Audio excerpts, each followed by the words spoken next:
Va ora in onda Zoom, il drive time in mezzo ai fatti con Antonino Danna.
A te la linea, Antonino.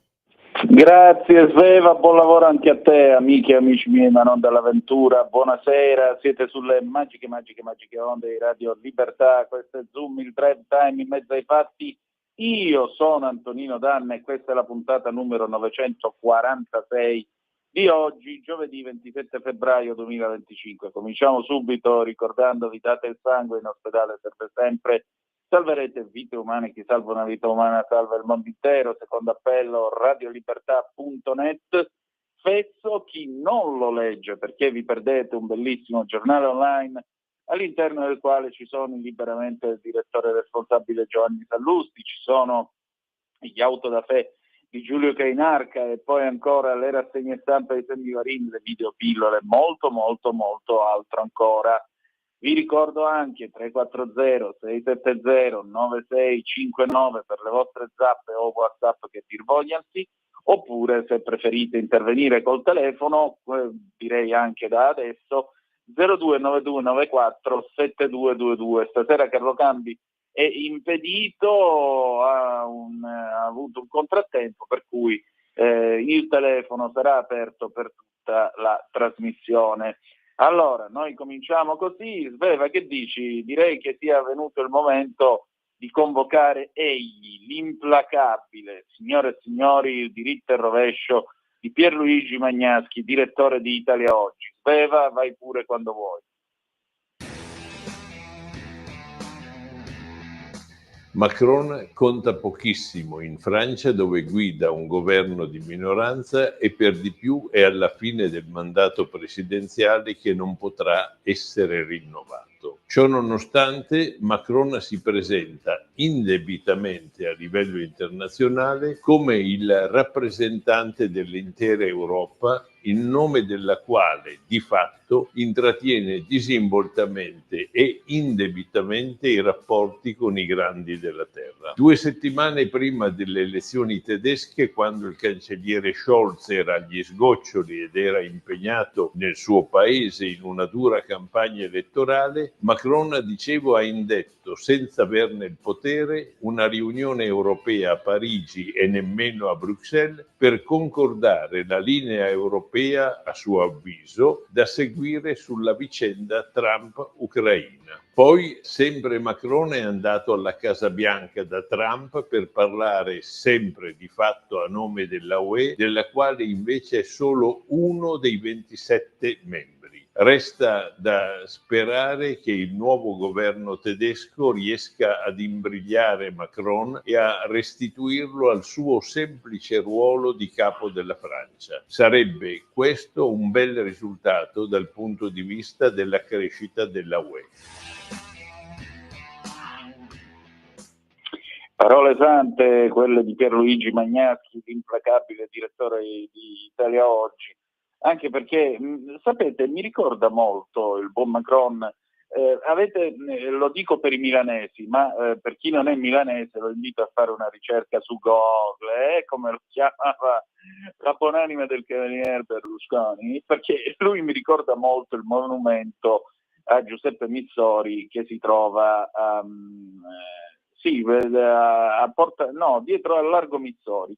Praticamente questo monumento raffigura il generale, appunto, Missori in alto uniforme, tutto impettito, con il pennacchio sul cappello, su un ronzino stremato. Ecco, Macron mi sembra l'esatta versione alla francese del generale Missori ritratto in questa statua equestre che per vergogna venne messo in un angolo all'epoca non molto frequentato di Milano. Per cui se vi capita cercatelo su Google, monumento a Missori, e vi farete una grassa risata pensando soprattutto a Macron. Alle 18 minuti, signore e signori, diamo un'occhiata alle agenzie, vediamo che cosa succede in questo nostro vasto mondo. L'ANSA, che apre con la morte di Gene Hackman a 95 anni insieme a sua moglie Betsy Arakawa, 63 anni.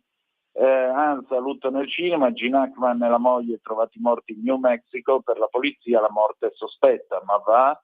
L'attore statunitense aveva 95 anni, la consorte Betsy Arakawa 63.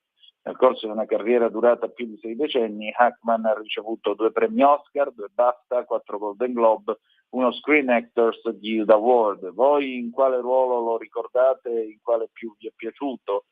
Se raccontatecelo al 340 670 9659 oppure allo 0292947222. In Turchia, qualcuno di voi forse se lo ricorda, visto e considerato che venne accompagnato in aereo in quel della Turchia, l'appello di Öcalan, il PKK deve essere sciolto. Piccola ricapitolazione su chi è Öcalan. Abdullah Öcalan è il leader del PKK, il partito dei curdi, il quale ha letto oggi un messaggio in una conferenza stampa a Istanbul, o meglio, ha fatto leggere questo messaggio a Istanbul da politici del filo curdo Dem, terzo partito più rappresentato nel Parlamento turco, che lo hanno incontrato stamattina nel carcere sull'isola di Imrali, nel Mar di Marmara, a sud di Istanbul, dove è imprigionato al 99.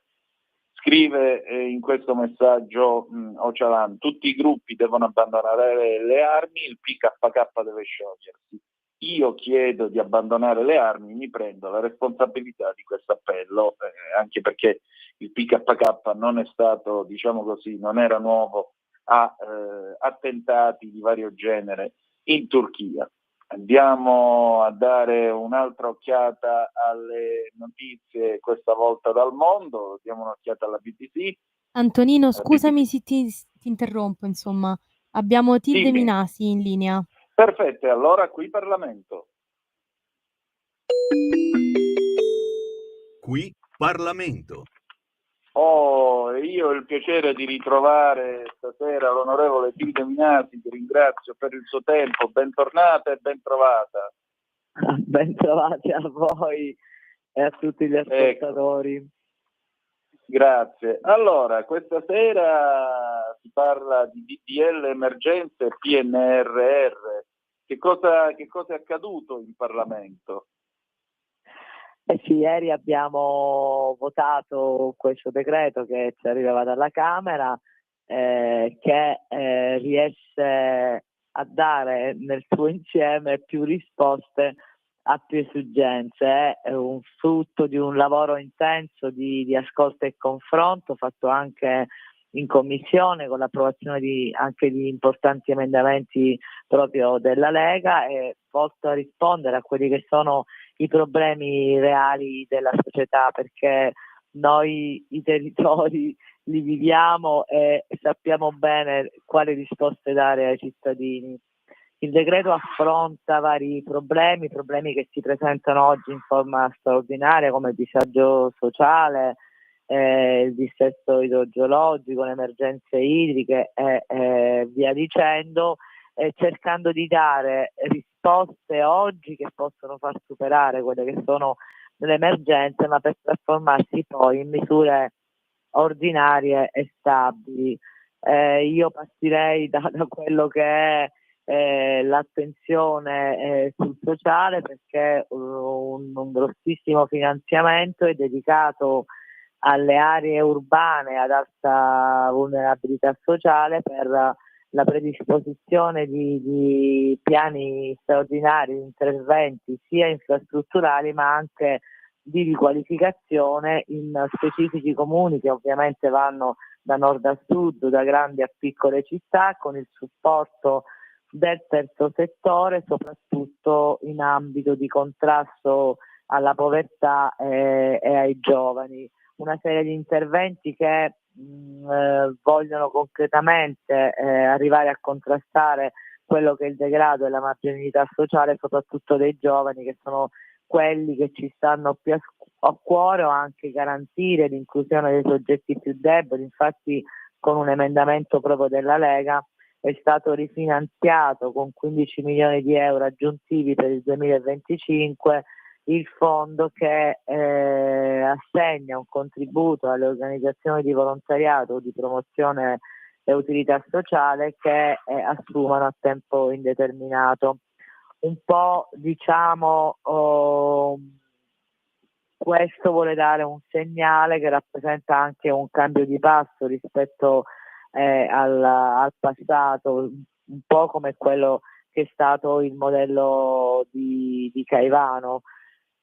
Poi ovviamente affronta anche altri problemi, come dicevo prima, l'emergenza idrica, la tutela ambientale, il rischio idrogeologico, settori sui quali il governo già in questi 2 anni ha investito tante risorse, sui quali torna a investire per garantire appunto da un lato la sicurezza dei cittadini, ma dall'altro la ripresa delle regioni più colpite.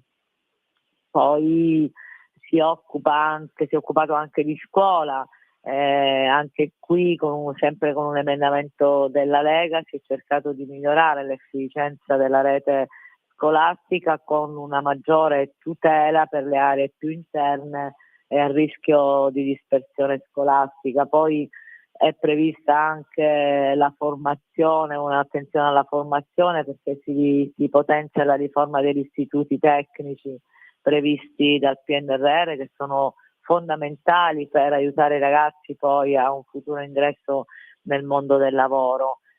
Poi anche riguardo al mondo del lavoro la possibilità di accedere al programma Gollo per dare un'opportunità di una formazione mirata per chi perde il posto o chi deve ancora inserirsi per poterlo fare in maniera più concreta.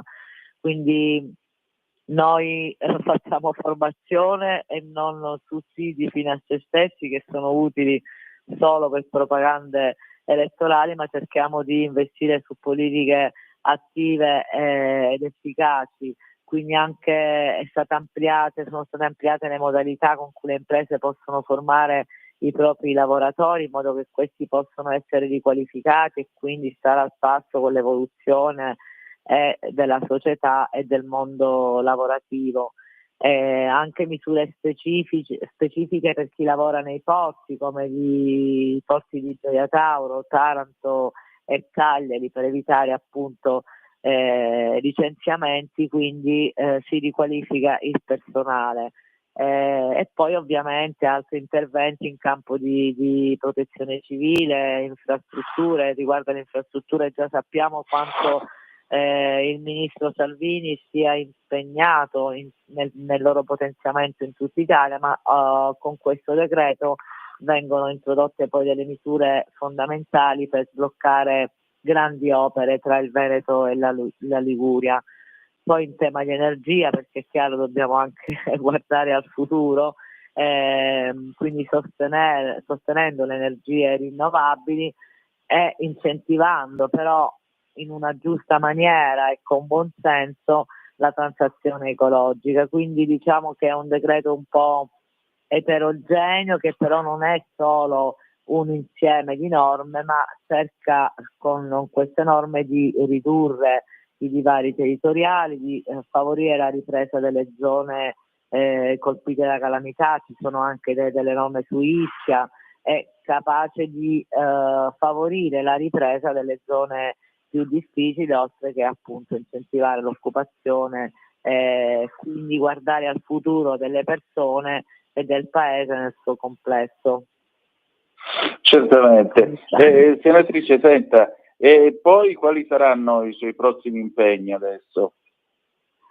Ma stiamo lavorando sempre sull'intelligenza artificiale, che dovremo chiudere entro il 18 marzo, e poi anche importante è il decreto sulle prestazioni sanitarie, che spero concluderemo la prossima settimana.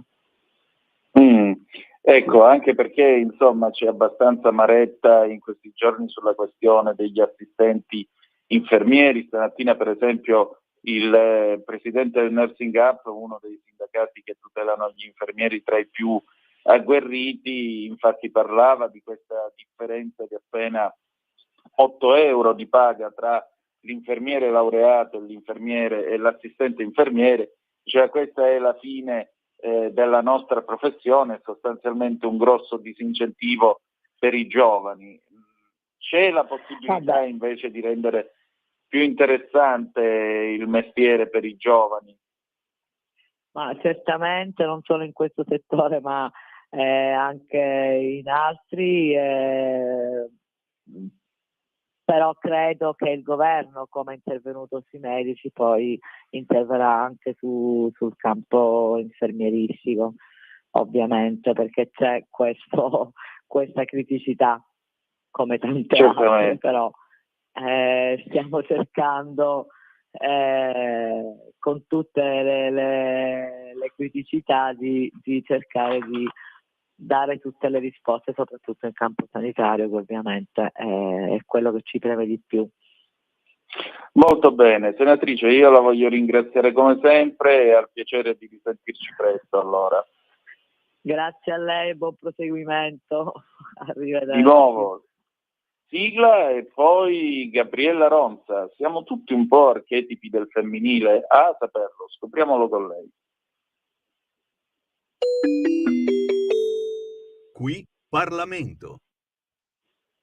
Terminiamo la rubrica Donne di mito, donne di realtà in un modo un po' particolare.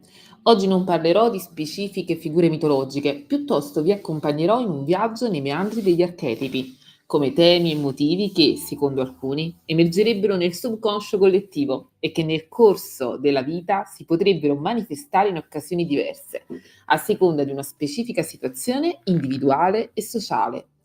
Siamo tutte un po' è nata come racconto di solidarietà per ricordarci sempre che anche nelle nostre fragilità e consapevolezze non siamo sole e possiamo trovare una connessione che vada oltre il tempo, come i medici insegnano. Dunque, cominciamo. Per la rubrica Donne di mito, donne di realtà, siamo tutte un po', oggi parleremo di tutte noi. nella forma degli archetipi, figure simboliche universali che rappresenterebbero, travalicando epoche e culture diverse, le varie dimensioni del femmineo. Attenzione, in molta letteratura e saggi questi archetipi vengono legati alle dee della mitologia greco-romana. Io, tuttavia, anche a livello della nomenclatura scelta, ho cercato di essere quanto più generalista e chiara. Iniziamo. Allora, siamo tutte un po' la madre. È l'archetipo che fa riferimento alla prodigalità nell'amore incondizionato e nella protezione. Questo archetipo ci muoverebbe quando siamo preoccupate della nutrizione degli altri. La celebre frase "hai mangiato?" Del sostegno che potremmo dare è ovviamente legato all'accoglienza, alla cura, alla fertilità e alla generazione, ma anche alla responsabilità. Siamo la madre nei momenti di saggezza e autorità. Siamo tutte un po' la guerriera, lo siamo nei momenti di determinazione, di coraggio e di autosufficienza, quando non ci abbassiamo davanti alle ingiustizie e lottiamo per i nostri diritti e valori. È l'archetipo che resiste, quello che ci fa affrontare una dura giornata di lavoro col sorriso, anche se dentro tutto sembra voler crollare. È l'archetipo della volontà, quello che ha permesso alle donne, anche quando sono state zittite, anche quando gli è stato detto tu non puoi, di pensare magari non posso, ma voglio. Anche questo archetipo protegge nella misura in cui sa difendere se stesso e il suo valore in nome di tutte. Siamo tutte un po' la saggia, anche se qualcuno ha voluto negativizzare questa figura con la strega, termine che però negli ultimi anni ha in realtà rivelato la propria potenza, diventando praticamente positivo. È l'archetipo della spiritualità, della magia, dell'intuito, quello femminile di cui parlano sempre, ma non si parla di mera irrazionalità fine a se stessa. È una figura che sembra avere conoscenza profonda delle leggi dell'universo, che parla attraverso una saggezza ancestrale. È forse l'archetipo meno compreso, poiché tocca corde che possono spaventare, per questo spesso solitario ed emarginato. Siamo tutte un po' la fanciulla, la giovane, è il lato appunto fanciullesco, ingenuo, puro. Lo siamo quando manteniamo fede nella speranza ed esploriamo il mondo con curiosità, quando ancora ci sorprendiamo delle piccole e grandi cose. Si è fanciulle in una sola fase della propria vita, ma il segno di quella fase ci lascia un'eredità, è quella della capacità di trasformazione e di passaggio. Siamo tutte un po' l'amante, è associato alla sensualità, alla passione, rappresenta il momento in cui si usa la propria capacità attrattiva. E questo archetipo gioca con il desiderio, comprendendo che può averne pieno potere. E a proposito di potere, infine, siamo tutte un po' la regina, che è forse per me l'archetipo più affascinante. Declinato modernamente è quello della leadership, della capacità di influenzare gli altri. Siamo la regina quando esercitiamo dominio con giustizia, quando ci ritroviamo a essere autorevoli, ma allo stesso tempo compassionevoli. Nessuna donna è sempre solo un unico archetipo, ma tutti questi dimorerebbero dentro ciascuna di noi ed emergerebbero in particolari circostanze. Bene, siamo giunti al termine di questa rubrica. Avrei davvero tanto piacere di sapere cosa ne pensate, in quale archetipo o figura mitologica raccontata in precedenza vi immedesimate. Inoltre, vi farebbe piacere un'altra rubrica simil podcast? Se sì, lasciate pure un suggerimento nei commenti. E se vi va, lasciate anche un mi piace e seguite il canale, mi aiuterebbe tantissimo. Io vi ringrazio di essere stati qui con me, ci vediamo alla prossima e vi abbraccio. Ciao! Tonino, a te la linea. Gli archetipi femminili, Sveva, ma tu in quale archetipo ti riconosci? Domanda un po' difficile, credo in quasi tutti. Credo che ogni donna abbia tutti gli archetipi, o quasi tutte, non so. Ma guarda, io penso che il mondo sarà salvato dalle donne, quindi figurati che cosa posso pensare dell'archetipo della regina di cui parlava la nostra Gabriella Ronza. A proposito, già che ci siamo, la creanza prima di tutto, oltre a rinnovare il mio saluto a te e il buon lavoro, mi ero dimenticato di dirvi che il disco start con cui abbiamo aperto la nostra trasmissione è di Serena Brancale, Aneme e Core da Sanremo 2025. video peraltro molto divertente nel quale lei guida una Giulietta Spider, niente di meno, una che canta Dammi un bacio su un taxi cabrio seduta su una Spider, vabbè, però comunque una bella canzone orecchiabile, va, ballabile, ci sta tutta. Allora, 0292947222 se volete essere dei nostri e intervenire su questo nostro vasto mondo, e in particolare, diciamo così, intervenite anche sulla base delle notizie di quello che sta succedendo. Dico per gli appassionati di calcio una notizia che è stata battuta dall'ADN Kronos. Zeman è stato ricoverato in terapia intensiva al Gemelli, sospetta ischemia cerebrale. L'ex allenatore l'ex allenatore di Roma e Lazio, colpito da ictus già lo scorso ottobre, vigile e collaborativo. Zdeněk Zeman ricoverato in terapia intensiva al Gemelli di Roma per sospetta ischemia cerebrale. L'ex allenatore di Lazio e Roma, 77 anni, avrebbe accusato un deficit di forza e un disturbo di produzione del linguaggio. Le condizioni cliniche sono al momento stabili, pur rimanendo in prognosi riservata. Già lo scorso ottobre Zeman era stato colpito da un ictus che gli aveva causato un'emiparesi al braccio destro. In particolare per il mister Boemo, ricoverato da stamattina nella stroke unit del Policlinico Universitario Capitolino, vigile e collaborativo con i medici, sono in corso ulteriori accertamenti, secondo quanto apprende l'ADN Kronos da fonti qualificate, e in particolare Zeman stamattina ha presentato un deficit di forza e un disturbo di produzione del linguaggio compatibile con l'ischemia cerebrale in pazienti con pregressa comorbidità cardiologica e pregresso ictus. È stata confermata la terapia antiaggregante e anticoagulante. Le condizioni cliniche sono al momento stabili, pur rimanendo in prognosi riservata. Resta vigile e collaborante. Il mister è attualmente ricoverato appunto alla stroke unit del Policlinico Gemelli, dove viene monitorato costantemente. Insomma, i migliori auguri a Zeman, e intanto in America sta per cominciare l'incontro tra Trump e Keir Starmer, il primo ministro britannico. Tra l'altro lui arriva con una notiziola non da poco, perché il buon Starmer, prima di partire per gli Stati Uniti d'America, aveva annunciato che il Regno Unito aumenterà la spesa per la difesa al 2,5% del PIL a partire dal 2027 contro il 2,3% attuale.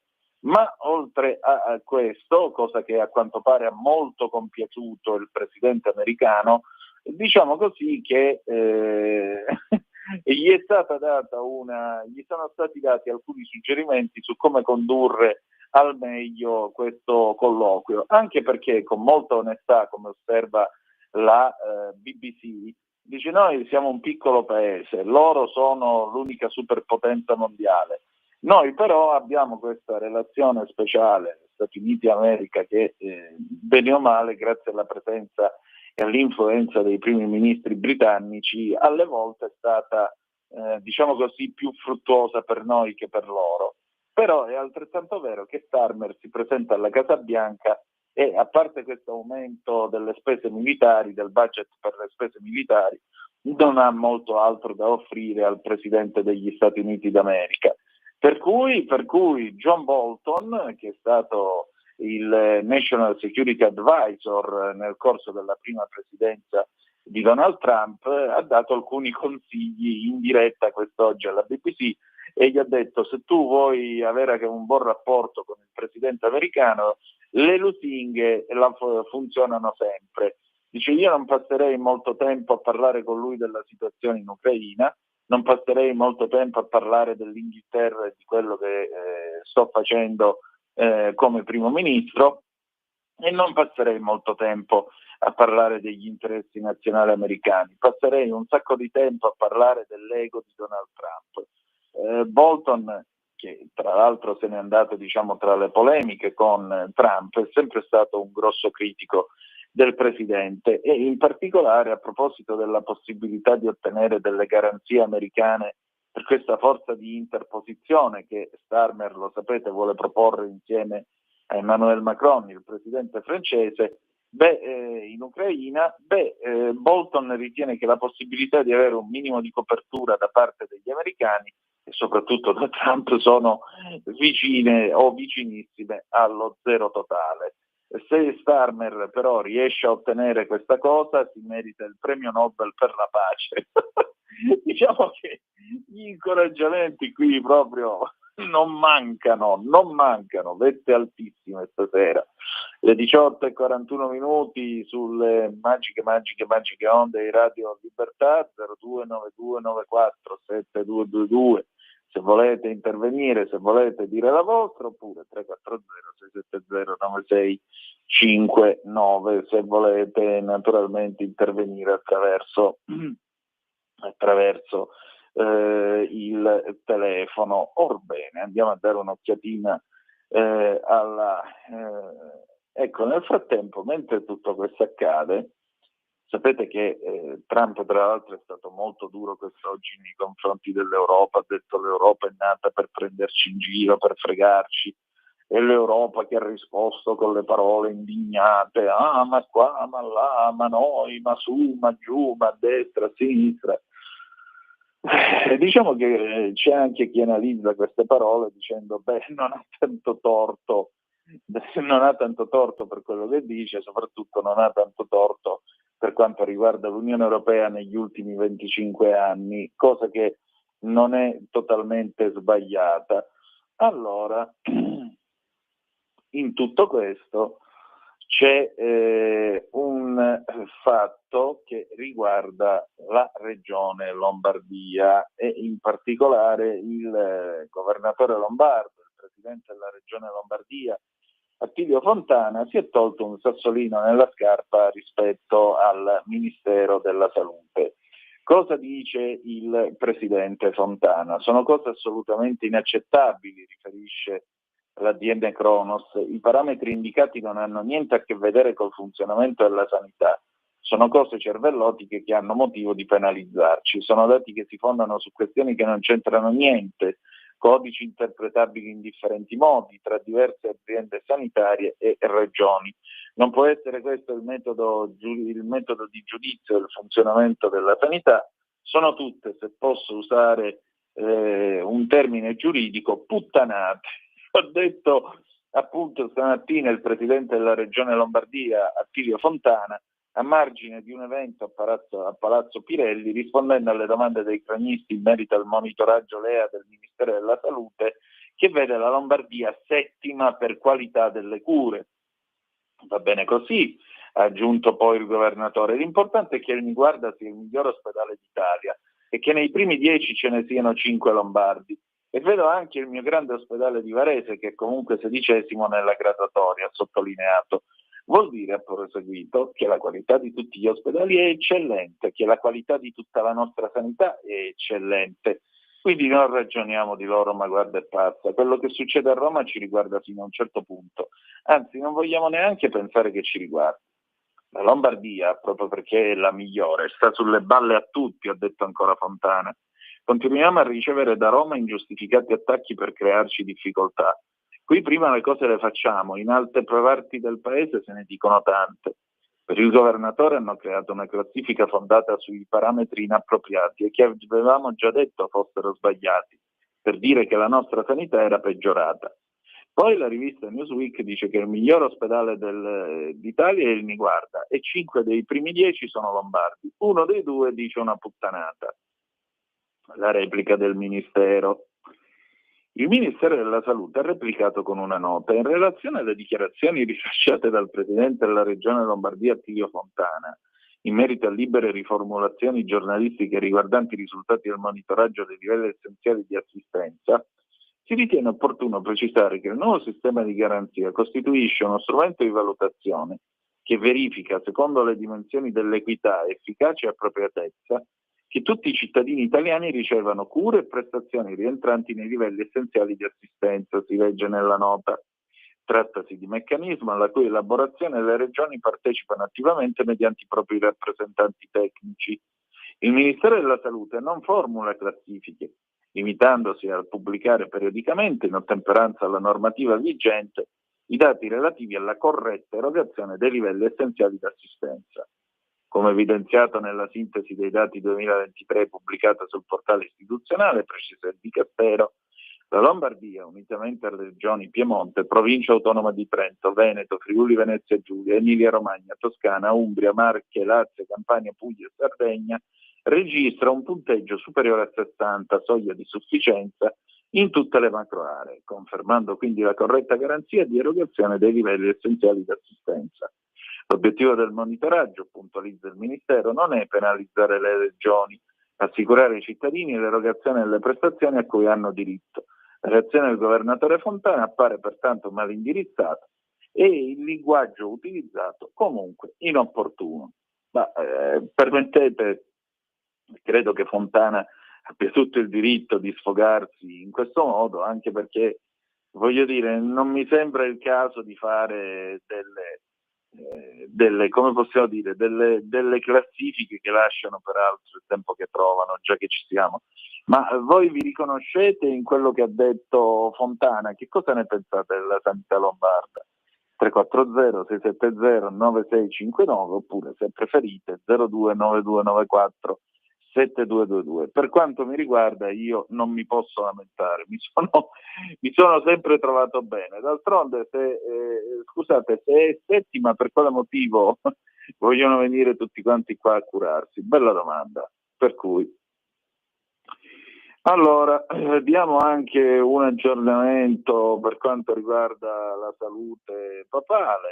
Il Papa, che da più di 2 settimane si trova al 10° piano del Gemelli, in quel di Roma.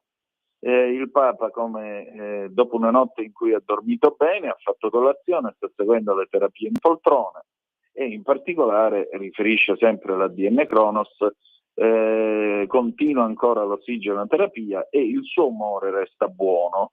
Tra l'altro il Papa, a quanto pare, è al corrente della maratona di preghiere che si stanno facendo per la sua salute, e per quanto riguarda invece i bollettini medici serali, si nota che è scomparso il termine criticità, ma i medici continuano a essere molto cauti e non hanno ancora sciolto la prognosi.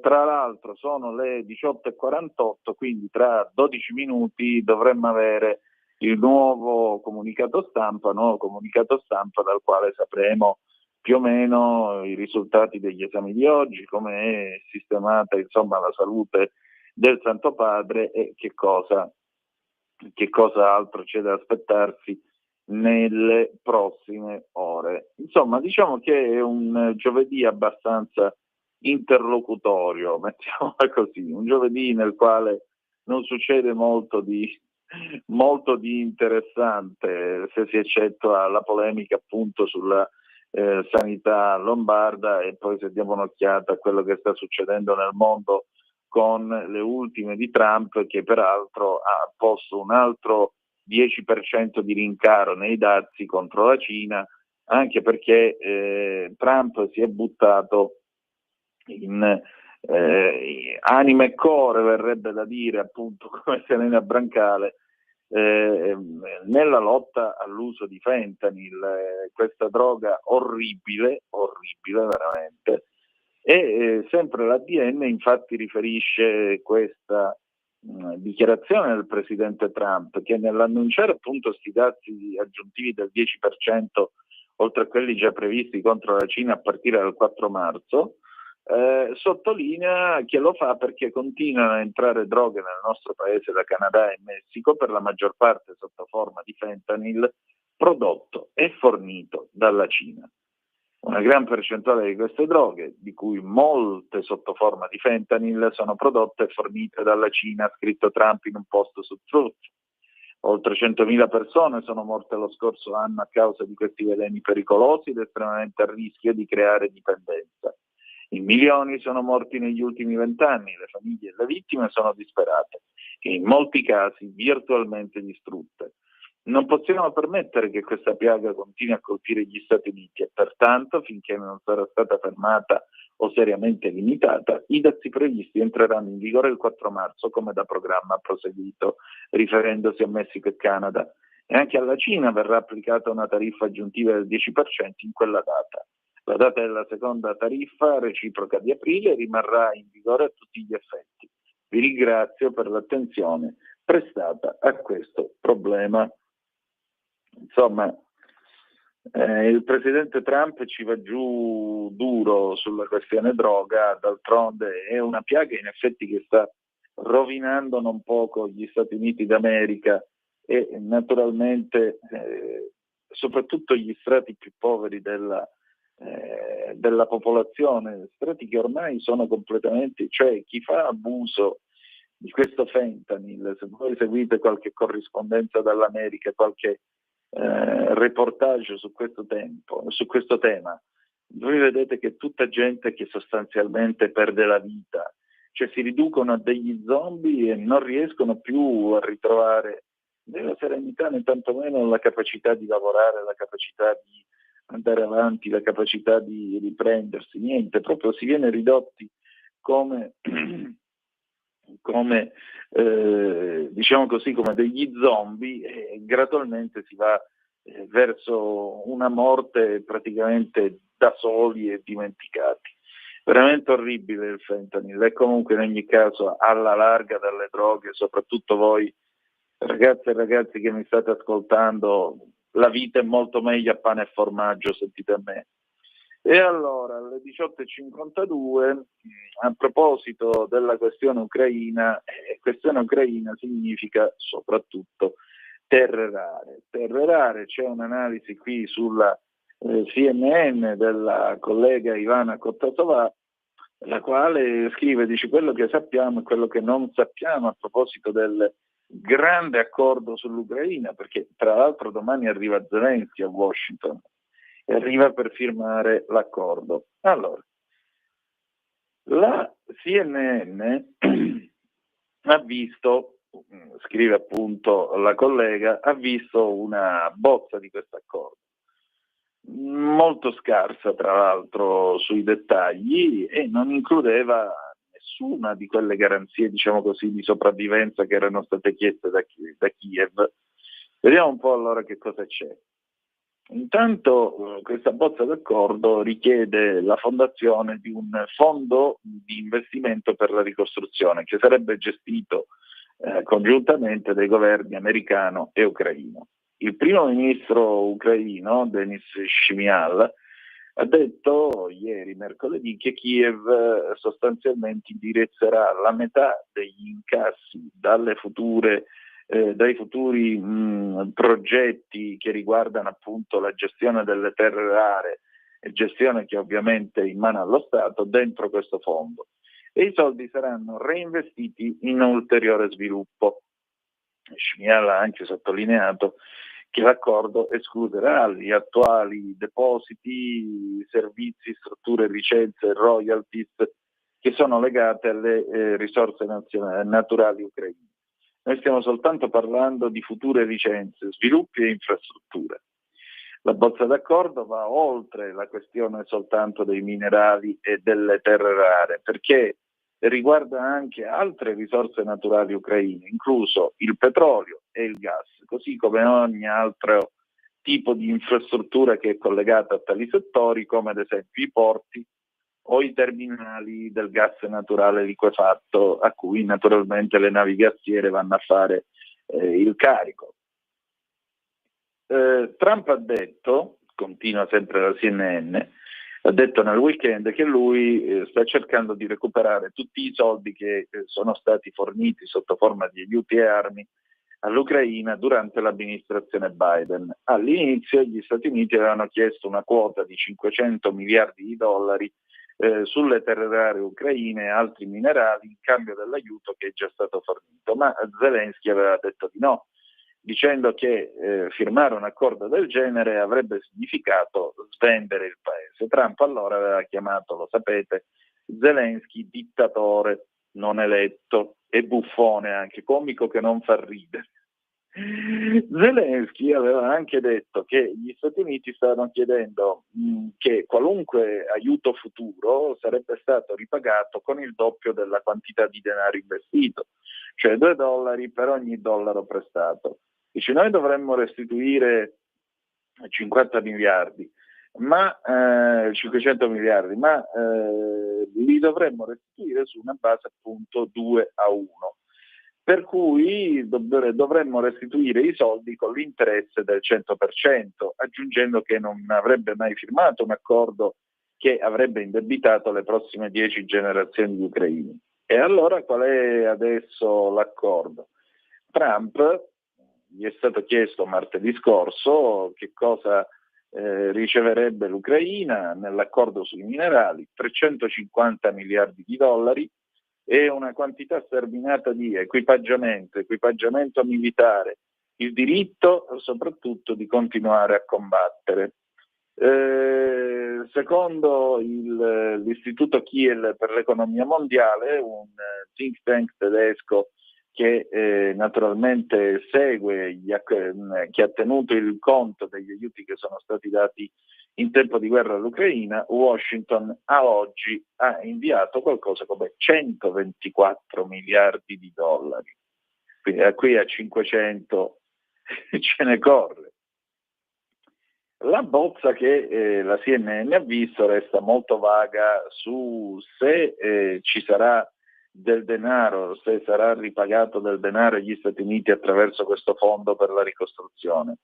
Si dice soltanto che gli incassi verranno reinvestiti almeno annualmente per promuovere sicurezza, salvaguardia e prosperità dell'Ucraina, ma aggiunge anche che questo fondo servirà anche a garantire ulteriori distribuzioni di denaro. La bozza non include alcun dettaglio economico, non include un ammontare della dimensione e tantomeno della fetta di quota che gli Stati Uniti avranno di questo fondo.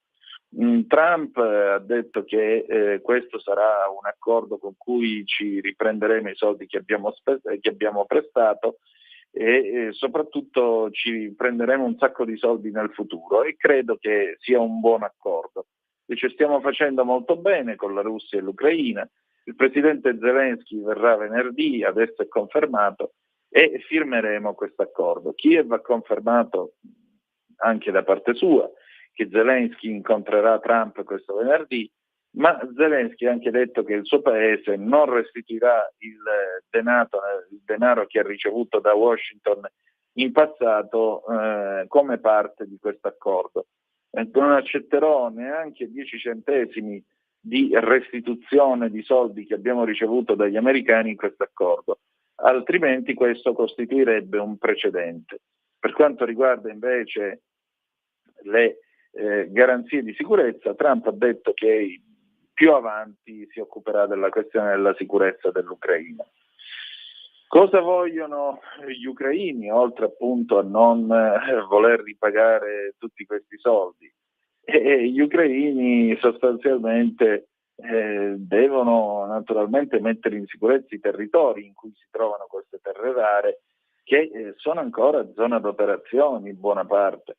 E naturalmente però la bozza d'accordo dice soltanto che gli Stati Uniti appoggiano gli sforzi da parte ucraina di ottenere le garanzie di sicurezza che gli servono per ottenere una pace duratura. Quali sono tra l'altro i minerali che interessano agli americani? Grafite, litio, uranio, terre rare, e tutto questo serve per produrre equipaggiamenti elettronici, tecnologie per le energie pulite, incluse appunto le turbine eoliche, le reti elettriche, i veicoli elettrici e anche dei sistemi d'arma militari, naturalmente.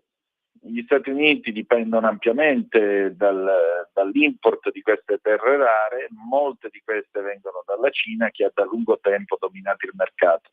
Pensate che La Cina oggi ha circa il 90% della produzione mondiale o comunque del traffico mondiale di terre rare, secondo il CSIS, il Centro per gli Studi Strategici e Internazionali.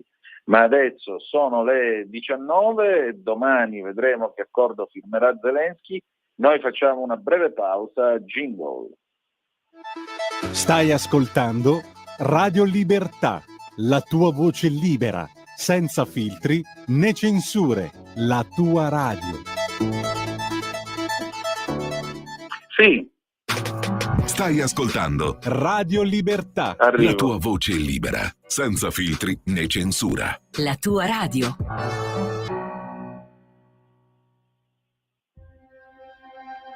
I film sono sogni che non dimenticherai mai. Che genere di film faremo? Movie Time, la magia del cinema. Ogni sabato dalle ore 16. Qual è stata la tua parte preferita? Radio Libertà, la tua radio. È impossibile. Solo se pensi che lo sia. Non è meraviglioso? Antonino, a te la linea. Benissimo, allora noi riprendiamo la linea alle 19:01 e in particolare continuiamo questo nostro viaggio, questa nostra scorribanda, diciamo così, tra le agenzie e tra le notizie che accadono questa sera. Allora, io qui, guardando le pagine dell'ANSA, mi metto veramente le mani nei capelli davanti a certe cose. Ora, state a sentire che cosa scrive l'ANSA. Il risarcimento per il femminicidio della figlia non è mai arrivato, le tasse sì, 6.000 euro su 1.200.000 euro che avrebbero dovuto ricevere dall'assassino. 6.000 euro di tasse sul risarcimento da 1.200.000 euro che avrebbero dovuto ricevere dall'assassino e la loro figlia. Soldi mai arrivati, nonostante questo prevedesse una sentenza definitiva, quando al contrario puntuale è stata recapitata la richiesta dell'Agenzia delle Entrate in triplice copia, madre, padre e sorella della vittima. A poco più di 16 anni dall'omicidio dell'allora trentenne Giulia Galiotto, uccisa a colpi di pietra dal marito Marco Manzini nel febbraio 2009, il dolore dei parenti della vittima per quel femminicidio che scossa la piccola comunità di San Michele dei Mucchietti a Sassuolo in provincia di Modena viene ravvivato da quella che la madre di Giulia Galiotto, Giovanna Ferrari, definisce oggi violenza economica da parte delle istituzioni. La famiglia si è opposta alla richiesta dell'Agenzia delle Entrate presentando ricorso. I soldi per fortuna non sono il nostro problema, chiarisce la mamma di Giulia Galiotto che da anni si impegna dopo la morte della figlia in un'opera di sensibilizzazione rispetto alla violenza di genere. Ma molte donne svantaggiate dal punto di vista economico non affrontano percorsi giudiziari come il nostro e rinunciano al risarcimento, proprio per il rischio di ritrovarsi in questa situazione. 1.200.000 euro erano stati stabiliti in via definitiva assieme alla condanna a 19 anni di carcere per il marito.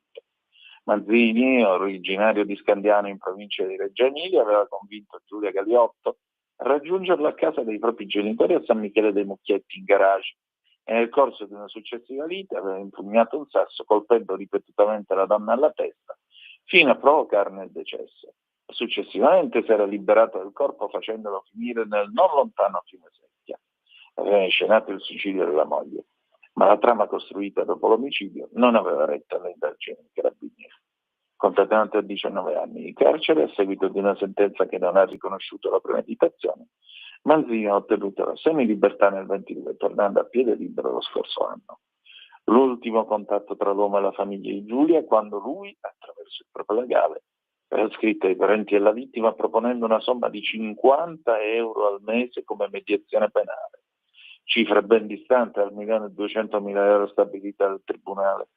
Negli ultimi 3 anni era stato soggetto alla messa in prova dei servizi sociali e del regime di semilibertà e gli era stato dato, aggiunge Giovanna Ferrari, un impegno a tempo pieno e con un contratto a termine in un'azienda reggiana, dove svolgeva un lavoro analogo a quello che aveva prima dell'arresto. Avevamo ottenuto il pignoramento di 1/5 dello stipendio che percepiva, alla fine del luglio scorso, da quando un uomo libero si è licenziato, a oggi non sappiamo se e dove lavori. Io veramente vi giuro, resto senza parole davanti a una cosa del genere, perché dico, ma è mai possibile che, cioè, dopo una violenza del genere, tra l'altro orrenda, poi possiamo discutere anche sul fatto che lui sia oggi un uomo libero, tutto quello che volete, possiamo discutere sulle leggi che ci sono in questo paese, cambiarle e così via. Ma la cosa che più mi tocca è questo automatismo che arriva, cioè, ma è mai possibile che l'Agenzia delle Entrate non riesca a coordinarsi, non riesca a capire, a trovare il fatto, cioè, con tutti, come possiamo dire, con tutti i controlli incrociati che oggi vi fanno sul conto in banca, su quello che siete, su dove andate, cosa comprate, e questi non l'hanno mai visto che non era mai arrivato il 1.200.000 euro di risarcimento e vogliono 6.000 euro di tasse sopra. Vi prego, annullate questo provvedimento, cioè annullatelo, vi prego. Una roba così deve essere annullata, perché qui se no siamo veramente, oltre al danno, anche la beffa, dai. Vi prego, annullate questa roba, perché se no davvero siamo al vaudeville. Cioè, uno perde una figlia in questo modo e poi anni dopo gli arriva l'Agenzia delle Entrate che dice sì, però mi devi dare i soldi per il risarcimento, che non hai avuto, tra l'altro. Benissimo davvero. Allora, alle 19.07 in questo momento, e vi dico che è uscito il bollettino vaticano sulla salute del Papa. Diciamo che sono state giornate abbastanza complicate anche per lui e pure per noi che naturalmente raccontiamo queste vicende. Abbiamo un flash dell'ANSA, il Papa migliora, ancora giorni per sciogliere la prognosi. Quindi pian pianino il Papa prosegue verso un'evoluzione positiva della situazione, ecco, una migliore. Ecco qua, infatti su Vatican News c'è proprio la notizia di apertura, il Papa al Gemelli, si conferma il miglioramento delle condizioni cliniche. Oggi è stata alternata l'ossigenoterapia ad alti flussi con 20 mask, necessari ulteriori giorni di stabilità clinica per sciogliere la prognosi. La mattinata della fisioterapia respiratoria e riposo, nel pomeriggio preghiera nella cappellina dell'appartamento privato e attività lavorative. Vediamo quindi che cosa c'è scritto sul comunicato stampa ufficiale. Le condizioni cliniche del Santo Padre si confermano anche nella giornata odierna in miglioramento. Oggi ha alternato ossigenoterapia ad alti flussi con 20 mask. In considerazione della complessità del quadro clinico, sono necessari ulteriori giorni di stabilità clinica per sciogliere la prognosi. Il Santo Padre ha dedicato la mattina alla fisioterapia respiratoria alternandola al riposo, mentre il pomeriggio, dopo un'ulteriore seduta di fisioterapia, si è raccolto in preghiera nella cappellina all'appartamento privato sito al 10° piano, ricevendo l'Eucarestia. Quindi si è dedicato alle attività lavorative. E quanto riferisce il bollettino della Sala Stampa della Santa Sede, diffuso nella serata di oggi, 27 febbraio, riguardo lo stato di salute del Papa, ricoverato da 12 giorni al Policlinico Gemelli. Tra l'altro, sapete che il Papa in questi giorni ha preparato, diciamo così, sta pensando di convocare un concistoro, quindi per creare ulteriori nuovi cardinali, che dovranno necessariamente entrare in conclave. E questo però mi lascia sempre pensare, questa sorta di... Oddio, può anche darsi che alla fine lui faccia questo concistoro, arriva alla fine dell'anno santo e poi si dimetta.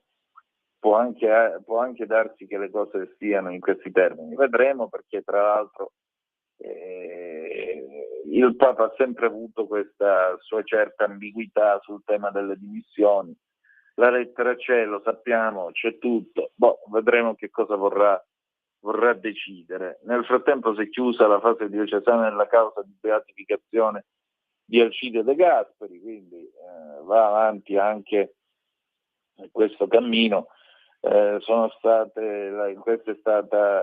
L'inchiesta è stata su vita, virtù eroiche, fama di santità e segni del servo di Dio Alcide De Gasperi, laico e padre di famiglia. Quindi vedremo poi se ci saranno ulteriori aggiornamenti, se De Gasperi farà un miracolo, insomma lo faranno beato, e poi vedremo un po' il suo cammino verso gli altari. C'è anche da qualche parte qualcuno, non so se sia stata introdotta la causa, però non mi ricordo più se sia stata introdotta oppure no, che vorrebbe anche Aldo Moro beato. Vedremo.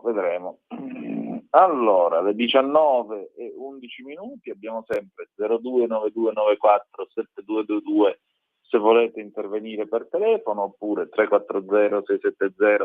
340-670-9659 se volete intervenire attraverso la Zappa o il WhatsApp.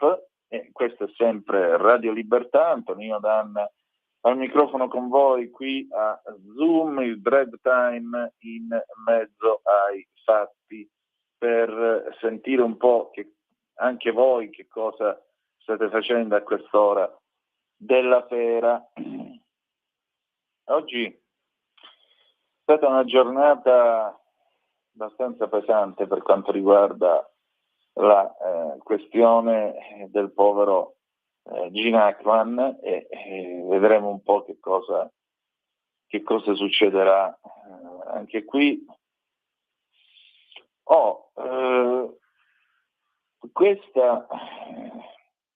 Ogni tanto però ci sono anche delle storie a lieto fine, dai. Questa arriva direttamente dall'Aggi. Una famiglia dimentica la figlia di 3 anni alla stazione Termini, la piccola salvata dai carabinieri. La bimba, in attesa di ricongiungersi coi propri cari, è stata intrattenuta con giochi e merendine presso gli uffici dell'Arma del Nucleo Scalo Termini. Nella fretta, scrive l'Aggi, i genitori hanno dimenticato la figlia sulla banchina. È accaduto a Roma, stazione Termini, intorno alle 9:30. I carabinieri del nucleo Scalo Termini sono intervenuti al binario 1 Est, il principale scalo ferroviario della capitale, dove era stata segnalata la presenza di una bambina straniera di 3 anni, rimasta da sola, smarrita, suo malgrado, vittima di un episodio che avrebbe potuto avere conseguenze ben più gravi. Alla fine, infatti, fortunatamente è stata salvata dai carabinieri. Gli immediati accertamenti hanno consentito di ricostruire come la famiglia della piccola, tunisina con 3 figli in viaggio da Catania a Milano, in un frenetico cambio di treno fosse ripartita lasciando a terra la bimba. I familiari rintracciati avevano già dato l'allarme al capotreno e, scesi alla stazione Tiburtina, sono poi tornati a Termini. La piccola, in attesa di ricongiungersi con i propri cari, è stata intrattenuta con dei giochi e merendine presso gli uffici dei carabinieri del nucleo Scalo Termini. Il ricongiungimento della bambina con la sua famiglia ha portato un sorriso di sollievo a tutti coloro che erano stati coinvolti nella vicenda. E dai, ogni tanto una notizia che dà un po' di allegria, diciamo così, un po' di allegria, per quanto noi si viva dei tempi un po' contorti. Allora, c'è qui un sondaggio che vi voglio leggere, sempre dall'Aggi. Vediamo un po' come sono schierati i vari partiti. Fratelli d'Italia sale al 32%, Bene 5 Stelle, PD ancora sotto quota 23%. Questi sono i dati che sono stati analizzati da Utrend per conto dell'Aggi. Sentite un po' qua. Se ci si limita ad analizzare i dati sulle intenzioni di voto, anche la super media di oggi, come anche già avvenuto in altre occasioni recenti, porta buone notizie per la maggioranza di governo. Questo vale in particolare per Fratelli d'Italia, che fa registrare un nuovo rimbalzo positivo, salendo al 32%, miglior dato della super media da marzo 2023, quasi 2 anni fa. una crescita che trascina quasi interamente quella dell'intera coalizione di maggioranza, più 0,5% in 2 settimane, dal momento che gli altri partiti del centrodestra rimangono sostanzialmente stabili. Nel medio periodo però la crescita più significativa è quella dei 5 Stelle, che negli ultimi 15 giorni hanno guadagnato lo 0,5%. Tendenza positiva che, a differenza di quello di FDI, è figlia di un aumento registrato da tutti gli istituti di sondaggio presenti nel paniere della supermedia odierna. Il partito di Giuseppe Conte, infatti, nelle ultime settimane è cresciuto di mezzo punto nelle stime di SVG e Tecne, di un punto secondo Noto, 1,3% in più per Euromedia, ma è anche una crescita avvenuta in parte a scapito del PD, che nello stesso lasso di tempo arretra, seppur leggermente, scendendo nuovamente al di sotto del 23%. Anche il calo del partito di Elly Schlein è confermato in modo quasi univoco da 3 istituti su 4, avendo perso nell'ultimo periodo circa mezzo punto secondo SVG, Tecne e Noto.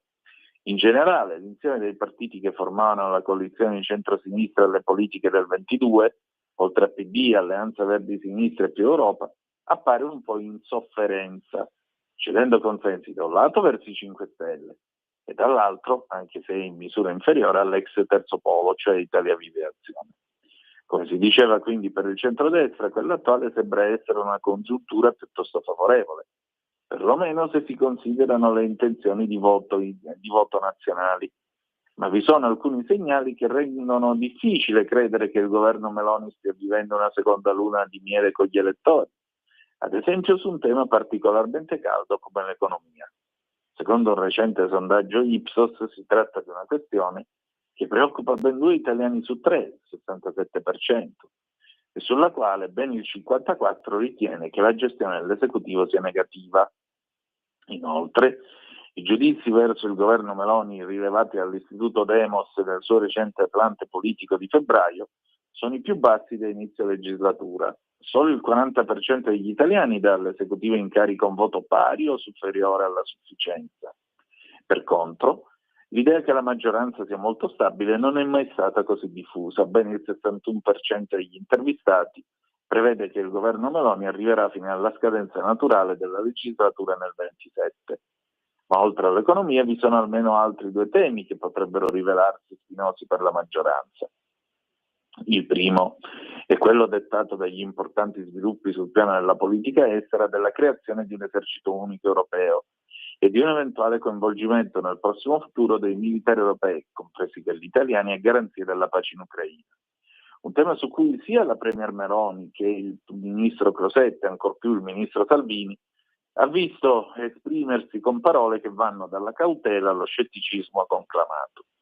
Eppure, secondo SVG, la quota di italiani favorevoli alla creazione di un esercito europeo è in aumento ed è pari al 57%.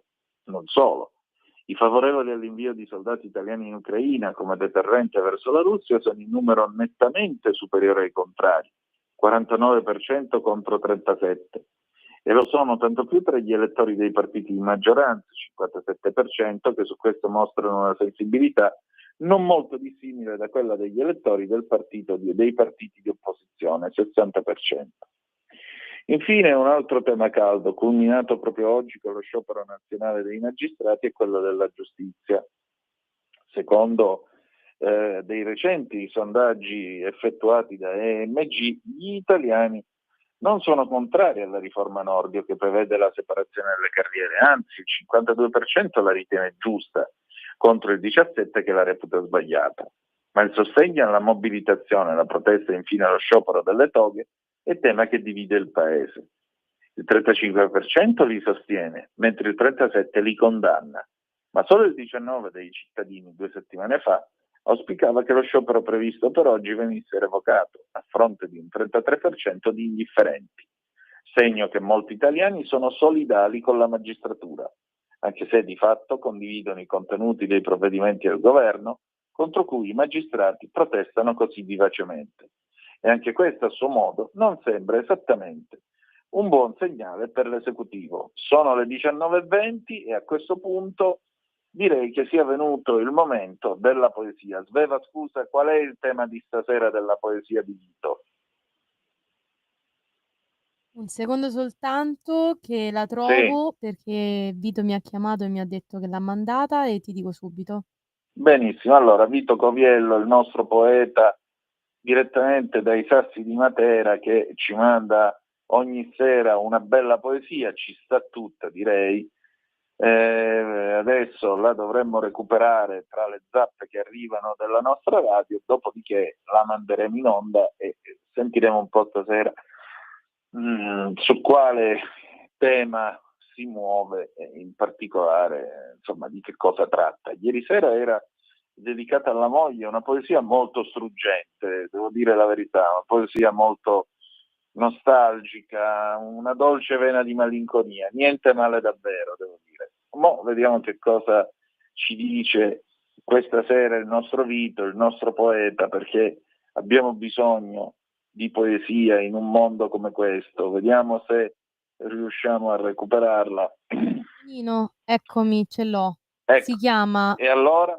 Si chiama Guardandoti Vai tu. Maria, ed è la poesia che Vito Coviello ha dedicato al Papa Francesco. Vai.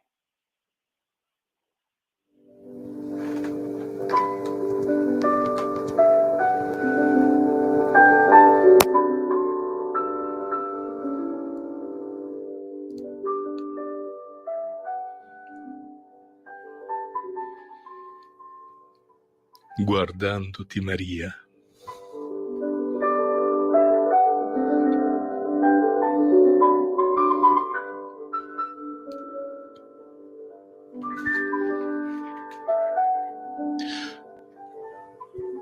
Guardandoti Maria, pensandoti, cerco i tuoi occhi, elevo lo spirito in un sussulto di gaudio indicibile, in un armonico vibrare del corpo. Guardando il tuo volto, scruto la lode, mi trovo nell'estasi, in un abbraccio di amore divino, di dono totale. Tendendo la mano, stringo la pace, gusto la gioia di un abbandono sereno al suo volere. Tra le sue vie, amandoti, ricevo ebbrezza, sposo il dolore, contemplo la carne, mi tuffo, scopro il silenzio, rinnovo nel tuo sì anche il mio. Ora ti ammiro nel tuo splendore, piccola e china, per me in preghiera, e ti ritrovo tanto felice in questa chiesa, quale Madre Maria.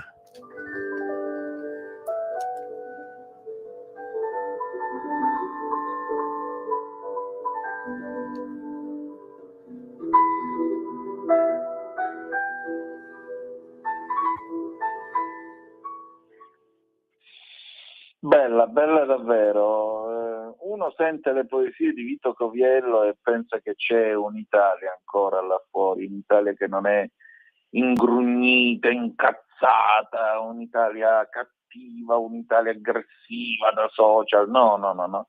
C'è ancora un'Italia semplice, quest'Italia, se volete, quest'Italia che va mettendo un fiore alle tante edicole votive con le Madonne nelle campagne, nelle città, oppure questa cosa per esempio che non lo so se a Milano si faccia ancora, prima si faceva nei condomini, nelle case di ringhiera, nel mese di maggio si organizzano i rosari tutti assieme, vanno a pregare.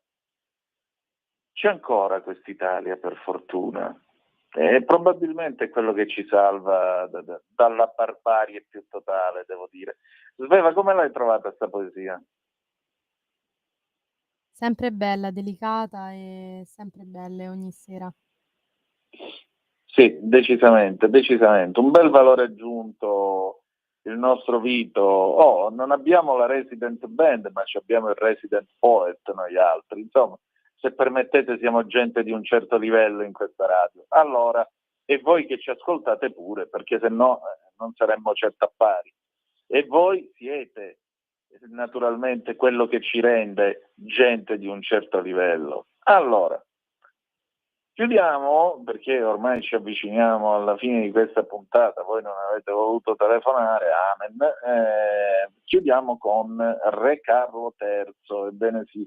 Sì, lo so che il rischio è di trasformare questa parte finale in aria fritta, ma Mi piace segnalarvelo perché il re ha chiesto di parlare alle Camere durante la visita in Italia, dice l'Aggi. Il sovrano d'Inghilterra verrà ad aprile nel nostro paese, in programma un incontro col Papa in Vaticano per il Giubileo, oltre che con personalità dello Stato, e poi farà una tappa a Ravenna. In particolare ha chiesto di parlare alle Camere, questo è quanto apprende l'Aggi da fonti parlamentari. La richiesta pervenuta è stata discussa col parere favorevole dei presenti, sempre secondo quanto si apprende durante la conferenza dei capigruppo a Montecitorio di ieri. La visita ufficiale 18ª nel nostro paese è stata annunciata da Buckingham Palace. Accompagnato dalla consorte Regina Camilla, l'agenda del sovrano prevede al momento un incontro col Papa in Vaticano per il Giubileo, oltre che con personalità dello Stato italiano, e poi una tappa a Ravenna, perché il re, lo sapete, è un estimatore dell'arte e della cultura del nostro paese, quindi probabilmente si andrà a vedere i mosaici di Sant'Apollinare in classe e andrà a vedere quelle opere straordinarie, veramente straordinarie, quei mosaici, qualcosa di meraviglioso. Anzi, prima che ci vada il re, andateci pure voi, perché è veramente qualcosa che fa bene all'anima. Benissimo, sono le 19:26, noi andiamo piano pianino verso la chiusura della puntata. Domani alle 17:30 torna come sempre Chilometro Zoom, ci saremo io e Lorenzo Viviani come al solito a fare i pazzi, e noi invece chiuderemo la nostra trasmissione di questa sera con un pezzo del 1975 di F. De Gregori, come direbbero Eli e le storie tese, Buonanotte Fiorellino, che ci sta pure perché buonanotte tra il telefono e le stelle. E noi che pian pianino siamo arrivati alle 19 e quasi 28 minuti, non possiamo che essere d'accordo con F. De Gregori. Diamo un ultimo giro alle agenzie, così vi lasciamo insomma con le ultime news di questa sera. Naturalmente la DN Cronos ora apre con il Papa, la morte di Gene Hackman, Zeman ricoverato in terapia intensiva al Gemelli, vigile e collaborativo, Öcalan che chiede lo scioglimento del PKK e chiede che i gruppi depongano le armi. Tra l'altro 10 anni fa, scrive la DN Cronos, 10 anni fa era finita la tregua con il PKK, da allora ci sono stati oltre 7.150 morti, incredibile.